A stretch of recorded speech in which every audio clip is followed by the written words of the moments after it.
In this video we will be lapping, maxing out and reviewing the Declassi Vamos.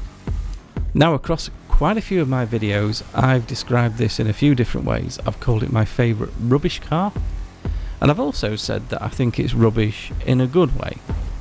Neither of which really make any sense, so let's kind of go through that now if we can.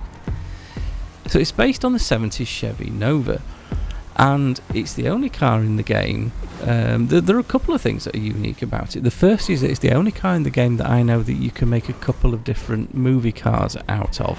You can either go pale blue and make Axel Foley's Chevy Nova from the first Beverly Hills Cop film. Can you put this in a good spot? All this shit happened last time I parked here. Thank you.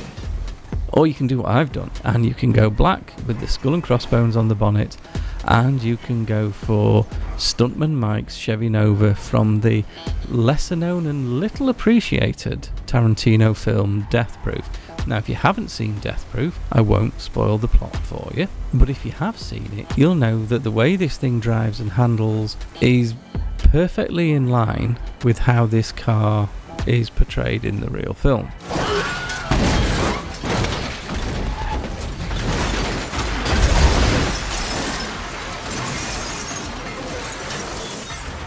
So why is it awful? Well, it's mostly handling. In fact, you know what? It's almost all handling. That's the source of all of this car's problems. The handling of this thing is absolutely dreadful. So we'll start with the cornering. You've got this horrible squidgy suspension, even after it's fully upgraded. It's the only car I can think of that has a tendency of popping up on two wheels whenever it feels like it, you know, like when you're just trying to do normal car things like, I don't know, go round a corner. Apparently that's quite difficult for this. The other thing would be the brakes, which even fully upgraded are like absolute dog shit. And finally the traction. So this thing has a huge amount of power, and even though the wheels on it look fairly thick, it just sits there and wheel spins forever, which means that if you ever have the misfortune of being in this thing and it starts raining, well, yeah, that's not going to be much fun.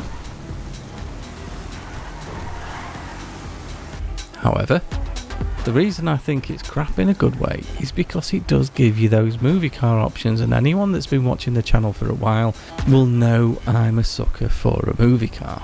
So let's get this thing round to the top speed test and we'll see how we do around there.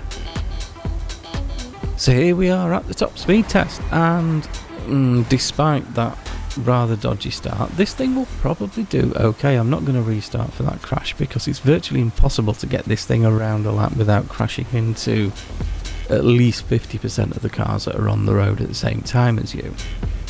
So I've got my measured mile. I'll drive this as quickly as I can. We'll do a little bit of maths and that will tell you what an achievable top speed will be through traffic. And the finish line is just up here under this sign, so let's have a look and see what we've done.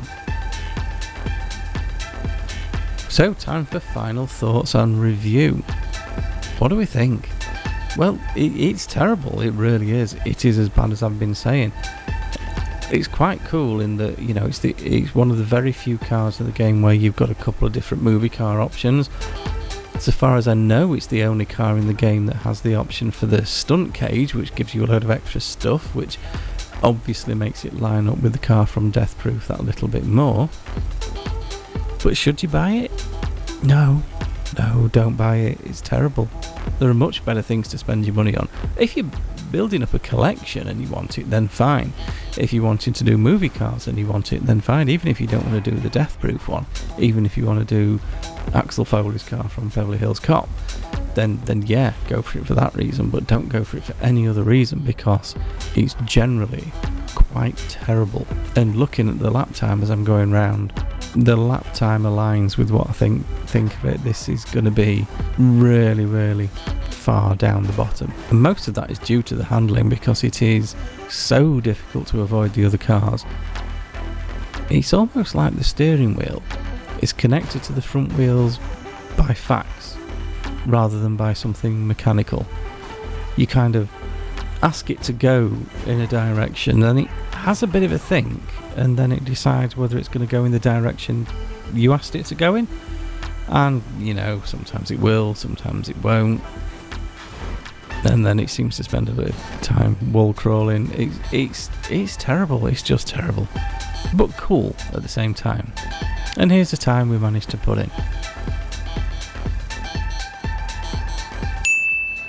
So again, thanks to everyone. Thanks so much for watching. Welcome to all my new subscribers. I've got a couple more videos planned for you this week after the worst jump I think I've ever done.